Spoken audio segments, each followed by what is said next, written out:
Magandang araw mga ka-abi. For today's video, mag-update lang tayo sa mga kalapati natin na gagamitin ngayong South Race. So ito yung breeder natin na gagamitin at sana makapagpalabas tayo ng winner dito sa kanilang apat. So ito yung gagamitin natin para mag-breed tayo na sa darating na 2024-2025 series ng South Derby Race. So papakita ko sa inyo isa-isa. So bali isa lang naman dito yung hindi pa natin nasusubukan. Dahil itong mga kalapati natin dito, tatlo dito, linyada na natin talaga. Linyada ng mga kalapati natin dito. Na nasubukan na natin. At isa na lang, ito na lang, si Turboline. So papakita ko sa inyo mga kabi. Ito namang ibon na to, kay Sir Sadyanto. Kay Tropa. Ayan. So papakita ko sa inyo. Ganito lang yung camera. Ayan. Hawakan natin kay Boss Tunying. Kunin natin ito muna. So bali ang magnanay dito, ito, saka yun. So yung checkered natin na yun mga kabi, papakita ko sa inyo mamaya. Bali yung checkered na yun, anak nito. Ayan, so lugon pa kasi to mga kabi, kaya hindi pa natin magamit to. So saktong-sakto naman kasi nangitlog pa lang yung mga kalapati natin doon na ginagamit nga ng norte. So titingnan natin kapag natapos yun na magsubo, ito naman yung mga ipapalit natin, saktong-sakto to. Tapos na maglugon to kapag gagamitin na natin. So ito na lang naman yung hindi pa naglulugon ng lubos no. So ito yung nanay ni Jefferson. So yung multiple pooling winner natin siguro mga sa pooling lang sa mga tag team siguro naka 5 hanggang 7,000 nakakuha yun o napanalunan. So multiple pooling winner, speedbird talaga. Gandang kalapate to. So ito itong linyada na to mga kahabi, classic racing homer to. Malaki yung ilong nito kumpara sa mga normal na kalapate o yung mga medyo may edad. Kahit na barako dito pag tinabi rito mga kahabi, maliliit yung ilong, malaki ilong nito. Mukha lang na maliit yung ilong nito pero malaki ilong nito. Ano nga to? Ganda pa ng mata nito, buhay na buhay. Ayan. Puro ano pa siya, puro hanip. So yung hanip naman na yan mga kabi, bago natin isa lang to, papaliguan natin to ng malatayon. Malatayon kasi ang ginagamit natin pampaligo ng kalapate saka ng mga manok.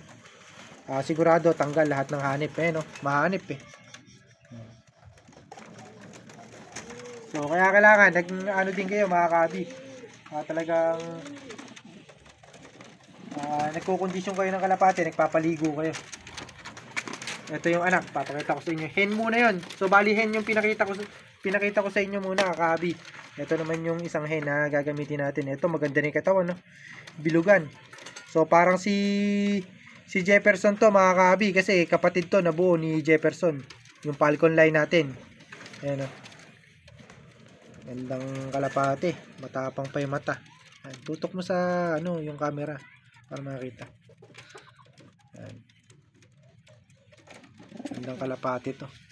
Bilog na bilog apple body. Pagka may nakahipo na ito, talaga ito magugustuhan na kalapati rito yung mga kabi. So parang yung nanay niya. Yung nanay niya kasi ganun din, naglulugon lang. Gandang kalapati na ito. Parang solid. Ngayon lang ulit ako nakahawak ng ganitong kalapati, yung sa katawan. Gandang kalapate. Ngayon ko lang kasi ito nahawakan ulit mga kabi. Nung dinala dito to medyo payat. So ngayon ito punong-puno na yung katawan. Ganda.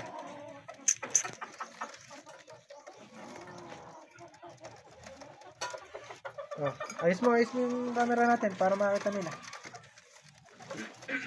Ito naman yung susubukan natin ngayon. Yung Turboline natin mga kabi. Medyo payat pa to. Naka-stick yung pakpak nila para hindi makalipad mga kabi kasi hindi sanay sa atin to, breeder lang. Ayan, Turboline. Pero ito mukhang bangkain. Maliit yung medyo manipis yung katawan niya. Ay medyo short siya yung body niya. Pero nasa medium size siguro to. May edad na kasi to Ayan. Hindi nyo na makikita yung pakpak kasi naka-stick Pero malakas na kalapati Tapos yung niya, yung pinakalikod niya malapad. Magandang kalapati, parang mga Morris din natin mga kabi. Malapad yung ganito niya, balikat. Tapos yung mata niya maganda rin. So bali etong kalapati na to, paparis natin dun sa Falcon line natin. Yung pinakita ko sa inyo na checkered. Para checkered din ang lumabas. Pero ito, yung mga lahi na to, yung turbo line na to, puro champion din to. Kaso may lahi to na choco. Yung Falcon line natin, choco yung nanay. Kaya may chance na maganak sila ng choco. Ano, gandang kalapati rin pala rin. Pwedeng subukan. Saktong-sakto sa south, masusubukan natin kung maganda yung magiging anak nila. No, buhay na buhay yung mata. Nakita nyo naman siguro. Gandang kalapati. Ito naman yung isa natin.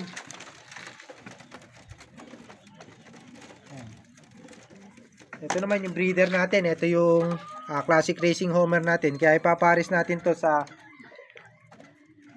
Classic Racing Homer din natin. No, nakita nyo yung ilong. Kaganda. So, ito yung tatay ng Borga natin. Yung dalawang Borga natin. Si Borga 1 saka si Borga 2.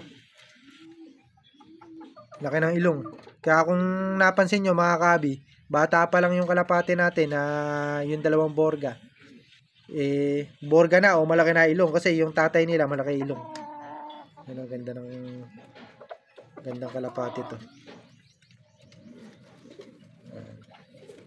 So, paparis ulit natin dun sa Homer natin. Titingnan natin kung magiging maganda ulit yung magiging anak nila. Gandang kalapate. Yan, buhay na buhay din yung mata niyan mga kabi. Na-try naman natin to sa training yung anak nila. Yung panganay, kumbaga si Borga 1. Okay naman.